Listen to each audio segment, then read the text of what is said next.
পাকা আমের এই অজানা রেসিপিটি আজই বাড়িতে বানিয়ে দেখুন, খেয়ে স্বাদ ভুলতে পারবেন না। হবে তো একেবারে তুলোর মতো নরম তুলতুলে রসালো, মুখে দিলেই তো মিলিয়ে যাবে। আর এভাবে একবার বানিয়ে যাকে খাওয়াবেন তো এত প্রশংসা করবে ভাবতেই পারবেন না।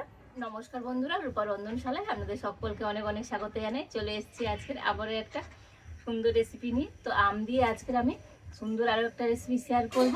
যে রেসিপিটা বানানো এতটাই সহজ, তো একবার দেখলে যে কেউ বানিয়ে ফেলতে পারবে। খেতে তো লাগবে অমৃত সমান, একবার বানিয়ে খেলে বারে বারে বানিয়ে খেতে ইচ্ছে হবে।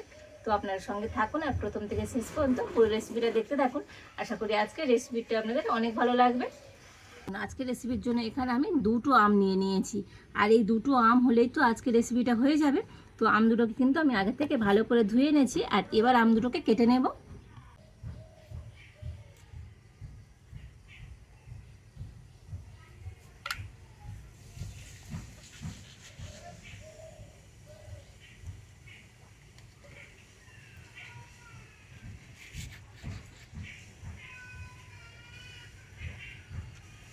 তবে দুটো আমের এই দু সাইডটা আমি নিয়ে নেব।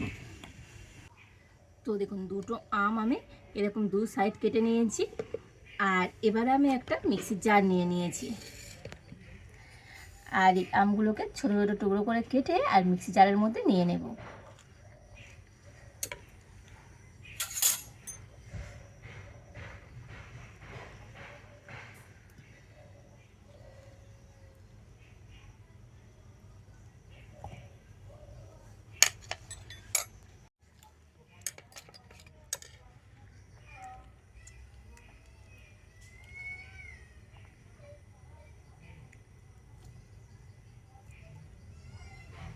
তো দুটো আমের তো চার সাইডটা আমি নিয়ে নিয়েছি, আর এবারে আমি এই আমগুলোকে মিক্সিতে কিন্তু ভালো করে পেস্ট করে নিয়ে আসবো। তো দেখুন, আমটাকে মিক্সিতে ভালো করে পেস্ট করে নিয়ে চলে এসেছি। তো একেবারে কিন্তু মিহি করে পেস্ট করে নিতে হবে, তো আমের মধ্যে কোনো গোটা অংশ যেন না থাকে। আর এবার আমি উনুনটা জেলে উনানে একটা কড়া বসিয়ে দিয়েছি, আর কড়াতে আমি দিয়ে দেব তো আমের পাল্পটা।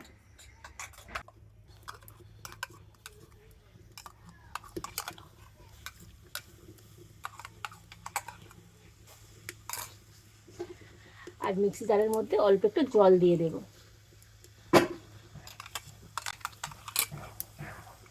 তো জল দিয়ে ধুয়ে তো দিয়ে দেব।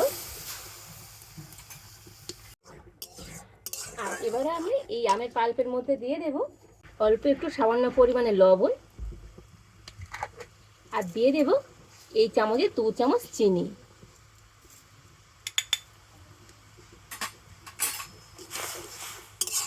আর এবার আমি আমের পাল্পটাকে একটুখানি ফুটিয়ে নেব।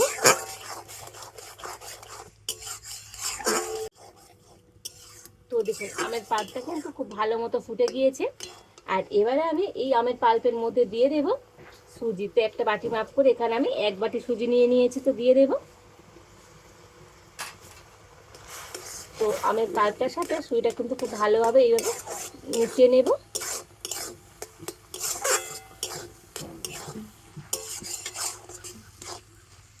আর এইভাবে নাড়তে নাড়তে দেখবেন সুজিটা কিন্তু একটা সুন্দর ডো তৈরি হয়ে যাবে।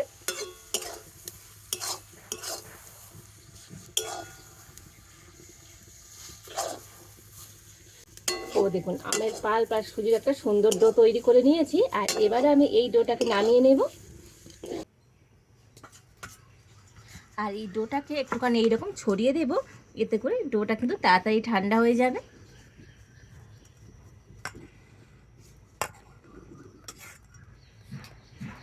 আর এই ডোটাকে আমি একটু ঠান্ডা করে নিয়েছি, মানে হাত দিয়ে ধরা যাবে ঠিক সেইভাবে ঠান্ডা করে নিতে হবে।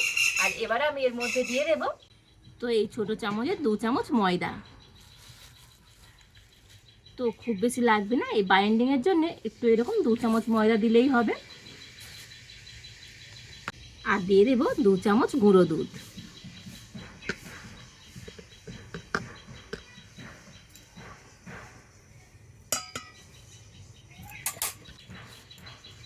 আর এবার আমি সব কিছু খুব ভালো করে হাত দিয়ে মেখে নেব।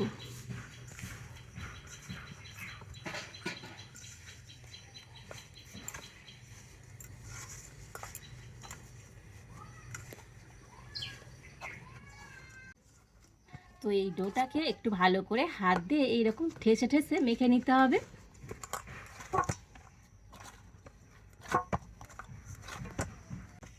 তো দেখুন ডোটাকে কিন্তু সুন্দর করে মেখে নিয়েছি, আর একেবারে খুব বেশি নরম নয় আবার খুব টাইট নয়, ঠিক এইভাবে করে মেখে নিতে হবে। আর এই ডোটাকে আমি এখন দুটো ভাগে ভাগ করে নেব, মানে এটার থেকে আমি দুটো লেচি কেটে নেব। তো দেখুন এরকম বড় বড় সাইজে দুটো লেচি কেটে নিয়েছি।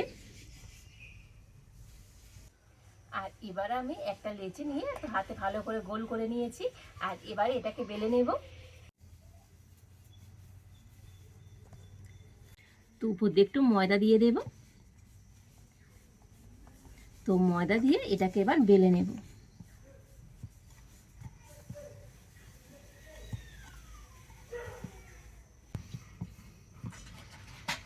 তবে এটাকে কিন্তু খুব পাতলা করে বেললে হবে না, একটু মোটা রেখে কি বেলে নিতে হবে।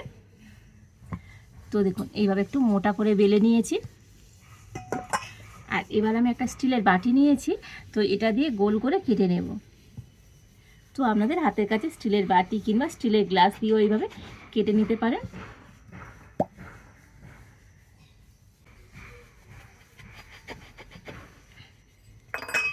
তো দেখুন এখান থেকে আমি এইভাবে দুটো গোল করে কেটে নিয়েছি। তো এটা দিয়ে আবারও রুটি তৈরি করে নেব। আর এবারে দেখুন আবারও বাটিটা নিয়ে নিয়েছি। তো বাটিটা নিয়ে এবারে এটাকে আমি অর্ধেক করে কেটে নেব।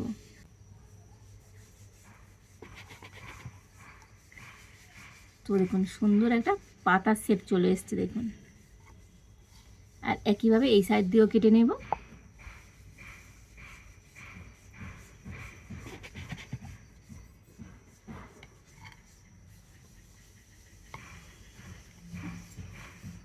তো এটা দিয়েও একইভাবে কেটে নেব।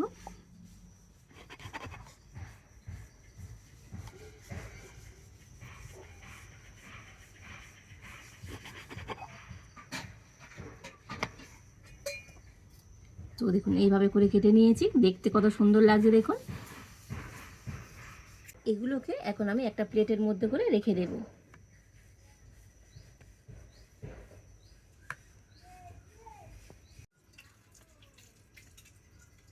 তো দেখুন এই সবগুলোকে সুন্দর করে কিন্তু তৈরি করে নিয়েছি, মানে দেখতে কত সুন্দর লাগছে দেখুন। আর এবার আমি কড়াতে দিয়ে দেব চিনি। তো এখানে আমি যে বাটি মেপে এক বাটি সুজি নিয়েছিলাম, আর সেই একই বাটি মেপে এক বাটি নিয়ে নিয়েছি চিনি। তো কড়াতে দিয়ে দিচ্ছি।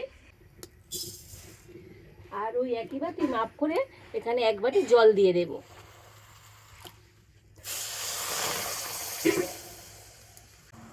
আর এই মিষ্টি শিরার মধ্যে তো দুটো এলাচ ফাটিয়ে নিয়েছি, দিয়ে দেব।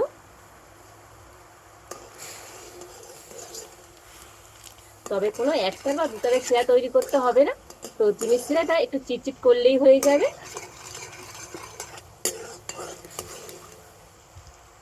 তো এইভাবে হাত দিয়ে একটু দেখে নেবেন, তো হাতের মধ্যে চিনির শিরাটা চিটচিট করছে কিনা। একটা এরকম চিটচিটে ভাব চলে আসবে, যখনই এইরকম চিনির শিরাটা চিটচিট করবে তো শিরাটাকে নামিয়ে নিতে হবে। তো চিনির শিরাটা এবারে আমি নামিয়ে নেব।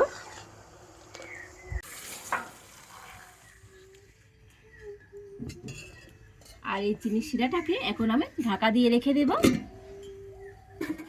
আর এবার আমি কড়াতে কিছুটা পরিমাণ সাদা তেল গরম হতে বসিয়ে দিয়েছি।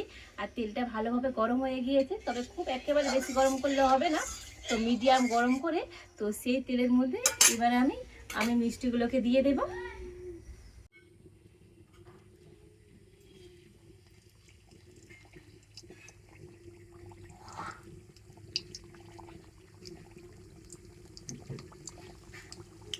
তো একেবারে দেবো না, অল্প অল্প করে মিষ্টিগুলোকে সুন্দর করে ভেজে নেব। আর দেখুন মিষ্টিগুলো তেলের মধ্যে কিন্তু সুন্দরভাবে ভেসে উঠেছে। আর এবারে আমি মিষ্টিগুলোকে তো একবার উল্টে দেব।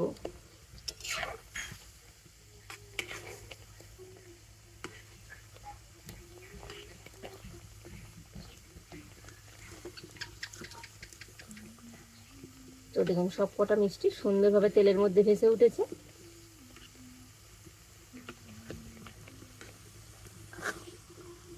তো মিডিয়াম জাল দিয়ে তো মিষ্টিগুলোকে উল্টে পাল্টে সুন্দর করে ভেজে নেব।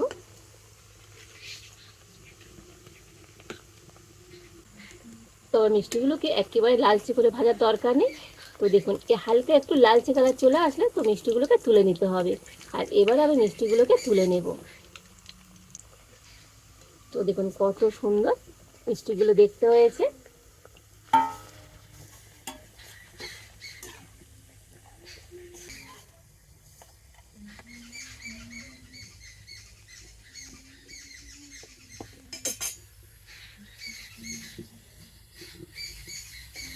আবারও কয়েকটা মিষ্টি আমি তেলের মধ্যে দিয়ে দিচ্ছি। তো পাকা আম দিয়ে বাড়িতে একবার আমার মতো করে এইভাবে মিষ্টি তৈরি করে দেখবেন। এই মিষ্টিগুলো খেতে কী যে ভালো লাগে, তো একবার বানিয়ে না খেলে বুঝতেই পারবেন না। আর এইভাবে করে বাকি সমস্ত মিষ্টিগুলো ভেজে নেব। তো দেখুন সমস্ত মিষ্টিগুলো সুন্দর করে ভেজে নিয়েছি। আর ভাজার পরে কত সুন্দর দেখতে হয়েছে দেখুন মিষ্টিগুলো। আর এবারে আমি যে মিষ্টির শিরাটা ঢাকা দিয়ে রেখেছিলাম, তো ঢাকাটা খুলে নেব। আর মিষ্টির শিরাটা তো একেবারে ঠান্ডা হয়নি, যেহেতু আমি ঢাকা দিয়ে রেখেছিলাম, তো এটা কিন্তু অনেকটাই গরম আছে। আর এবারে আমি এই মিষ্টিগুলো নিয়ে তো চিনির শিরার মধ্যে দিয়ে দেব।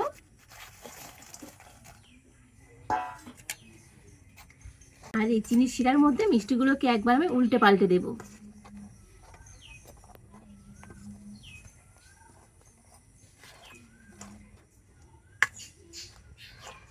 তো চিনির শিরার মধ্যে মিষ্টিগুলোকে সুন্দর করে উল্টে পাল্টে দিয়েছি। আর এইভাবে করে এখন আমি মিষ্টিগুলোকে 10 মিনিট ঢাকা দিয়ে রেখে দেব। এতে করে মিষ্টিগুলোর মধ্যে খুব সুন্দরভাবে কিন্তু চিনির শিরাটা ঢুকে যাবে। তো প্রায় 10 মিনিট পর আমি মিষ্টিগুলোর ঢাকাটা খুলে নেব। আর দেখুন মিষ্টির শিরাটা কতখানি ছিল, আর মিষ্টির মধ্যে ঢুকে গিয়ে শিরাটা কিন্তু অনেকটাই কমে গিয়েছে। আর মিষ্টিগুলো কিন্তু একেবারে চিনির শিরার মধ্যে ফুলে কত বড় বড় হয়ে গিয়েছে, দেখতে কত সুন্দর হয়েছে দেখুন। আর এবার আমি এই মিষ্টিগুলোকে একটা প্লেটের মধ্যে করে নিয়ে নেব।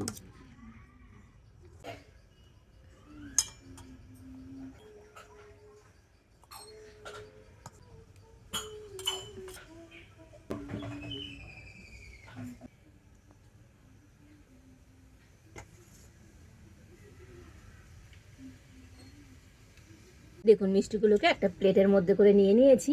আর কত সুন্দর দেখতে হয়েছে দেখুন আজকের এই আমের মিষ্টিটা।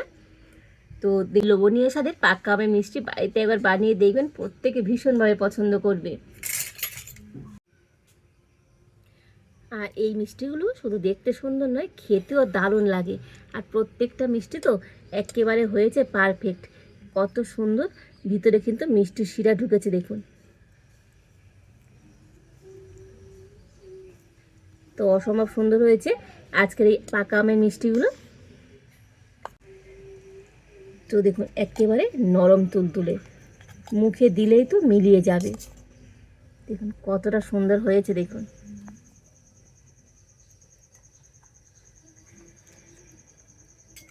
তো অসম্ভব মজার হয়েছে আজকের এই পাকা আমের মিষ্টিগুলো। তো দেখুন কত সুন্দর ভিতরে কিন্তু মিষ্টির শিরাটা ঢুকেছে। আর এই মিষ্টিগুলো একবার বাড়িতে বানিয়ে খেয়ে দেখুন, স্বাদ সারা জীবন মুখে লেগে থাকবে। তো দেখুন প্রত্যেকটা মিষ্টি কতটা পারফেক্ট হয়েছে দেখুন, একেবারে তুলোর মতো নরম তুলতুল করছে। আর ভিতরে কত সুন্দরভাবে মিষ্টি শিরা ঢুকেছে দেখুন। তো দেখেই বুঝতে পারছেন অসম্ভব সুন্দর হয়েছে আজকের এই পাকা আমের মিষ্টিটা। তো বন্ধুরা আজকের আমার এই পাকা আমের মিষ্টি রেসিপিটা তো আপনাদের কেমন লাগলো তো অবশ্যই কমেন্ট করে জানাবেন। ভালো লাগলে লাইক শেয়ার সাবস্ক্রাইব করবেন। আজ এই পর্যন্ত, আপনারা ভালো থাকুন, সুস্থ থাকুন। দেখা হচ্ছে নতুন কোনো একটা রেসিপি নিয়ে।